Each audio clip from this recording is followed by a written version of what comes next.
Siamo anche quest'anno all'apertura ufficiale dell'antica fiera di San Biagio, più che mai quest'anno centralità di prodotti tipici. Abbiamo cercato di raggruppare tutte le eccellenze del territorio, quindi parliamo di Torte di San Biagio che è una deco che da 4 anni abbiamo attribuito, ma abbiamo fatto collaborare con noi la confraternita del Campunsal di Solferino, la Proloco di Castel Goffredo col tortello Maro e la Proloco di Castellario con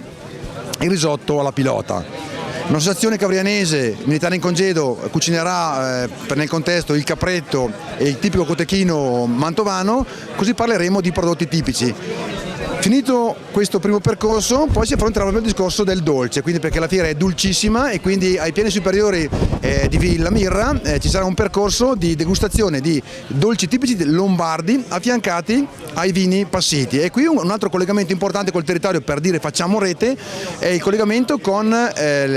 i passiti di Volta Mantovana, grande manifestazione dove ci ospita tutti gli anni come Torte di San Biagio, come diciamo prodotto tipico cavrianese, e noi lo ospitiamo a Cavriana per fare questo collegamento importante. Non vogliamo contrastarci, ma vogliamo fare veramente rete sul territorio per fare in modo che queste peculiarità, queste eccellenze diano anche delle possibilità e un valore aggiunto per chi vuole approcciarlo come futuro lavoro economico. Qui oggi vengono in particolare presentati dei prodotti a denominazione comunale. È anche questo un segno che le comunità locali, anche le piccole comunità, possono, devono ed è importante che presentino le proprie produzioni alimentari, cioè il risultato di quello che è la storia di insediamento,